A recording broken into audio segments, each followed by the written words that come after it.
Hey guys, AntVenom here, and welcome back to another Minecraft video. And today I'm going to be showing you guys Snapshot 14W05A. And this snapshot is pretty simple, but it implements some really awesome features. So I'm just going to go ahead and I'm going to launch right into it here.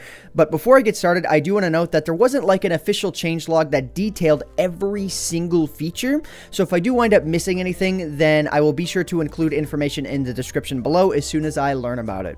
So yeah, without any further ado, let's just go ahead and let's get started here. So the first order of business is a new block called Minecraft Barrier. Well, that's how you give it to yourself when you use the /give command, and then you'll go ahead and you'll get yourself a barrier, and it has a neat little icon so it's not invisible or anything like that.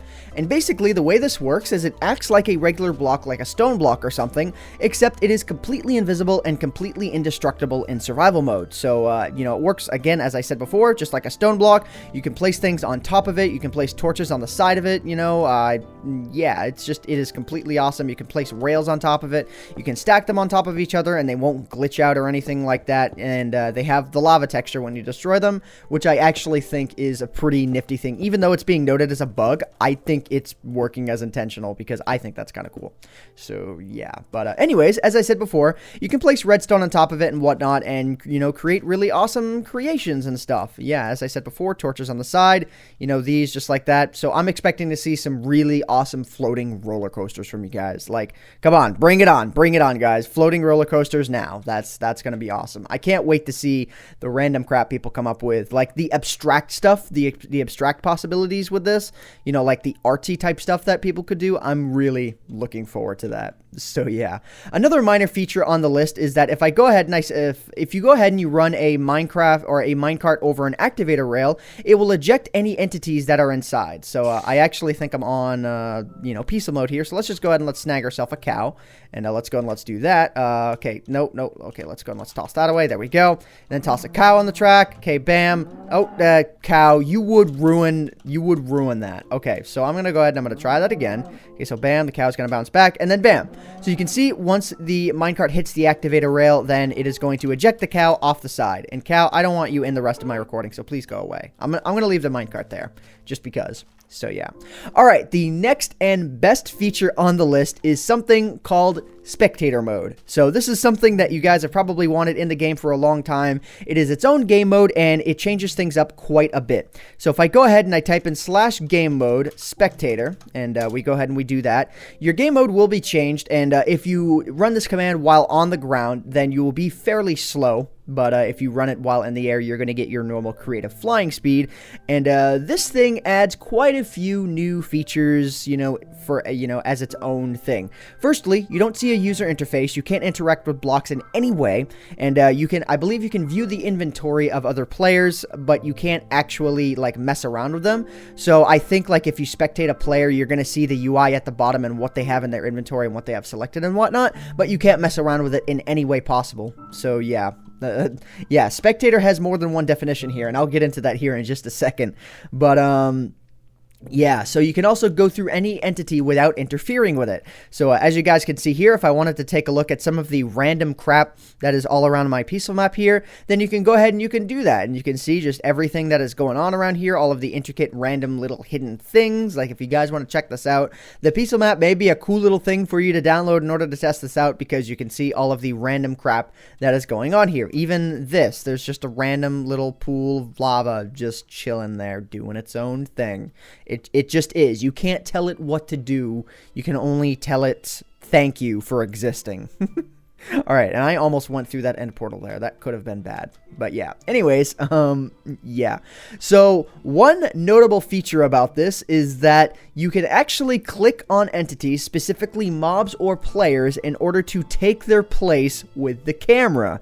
So that is going to be awesome. And another thing as well is that I think I may have mentioned this, but spectators can only be seen by other spectators. So nobody else can see spectators, which is awesome. All right, let's just go ahead and and let's go ahead and let's bring ourselves back to creative here, and let's spawn ourselves a couple of mobs, specifically these 4 mobs that do some really crazy things. So let's go ahead, let's go into difficulty and set ourselves to normal here. And actually, before we do that, there is one other thing that I wanted to mention, and that is the F3 menu changed here. It's been simplified a fair bit, but it still has all of the same information as before, but it doesn't have separate lines for the XYZ coordinates, as you can see, but they're still all there. It's just to make it easier on the eyes, but you know, for developers, it's still going to have all the same information that you need, and I think that it's awesome to have it this much cleaner.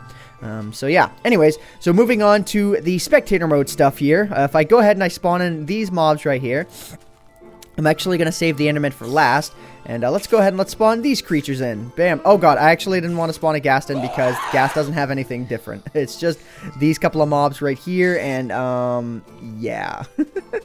Alright, and then obviously the Enderman for later. So let's go ahead and let's go into game mode spectator here, and as you can see, I was actually walking before, so I'm getting walking speed with this. If I go ahead and I left click on the mob here, bam, you're going to get yourself a slightly blurred view that just has like random things going on the edges. It is most definitely what you would expect out of a spider, and cave spider is the same way. Bam, you know, it is what it is. Let's see, creeper, where'd you go? Creeper. Okay, creeper's just chilling in here. So yeah, with the creeper, you get the sort of blurry green vision, as you would very much expect from a creeper. Yeah, it's a creeper who has an amazing fascination with sugarcane for some reason. I think he sees everything as green, so he can't tell that it itself is green. I couldn't imagine if this is what the world was like, man. This is what computing was like 30 years ago. So I'm going to go ahead and I'm going to move. Oh, no, 40 years ago at this point. Man, I'm old. All right. I'm going to go ahead and I'm going to go back into creative here. And let's go ahead and let's spawn ourselves an Enderman. But obviously to do that, let's go ahead and let's set our time to late night.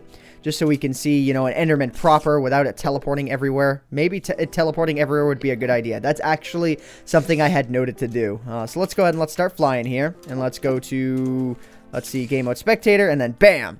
All right, there we go. So this is spectator mode in the eyes of an Enderman. So this is what an Enderman actually sees. Its world is inverted. Therefore, it actually lives in the aether at all times.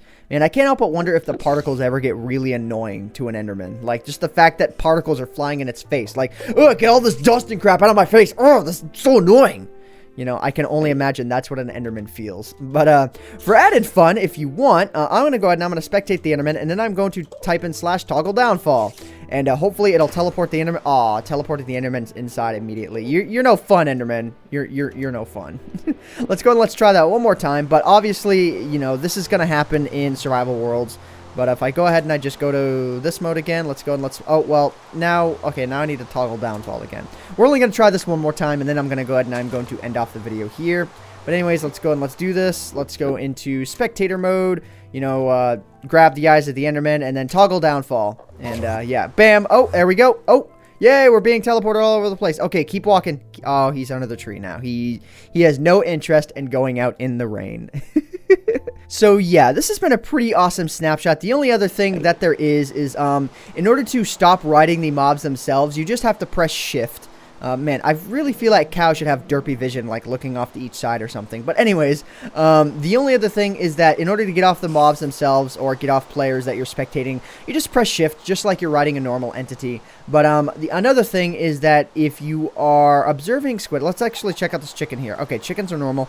But if you're checking out squid, if I can go ahead and I can find one. There we go. Let's check out the squid here. This is a little bit of a glitch, but you can kind of see the water particles in front there. If you move your mouse, it moves the water particles, but not the squid itself, which I think is, you know, obviously a bug, but it's interesting nonetheless. So, squid, good job on being weird, as always. So yeah, anyways, guys, I'm going to go ahead and I'm going to end off this snapshot review here. Hope you all have enjoyed. My name is AntVenom, and I bid you all farewell. Thanks so much for watching.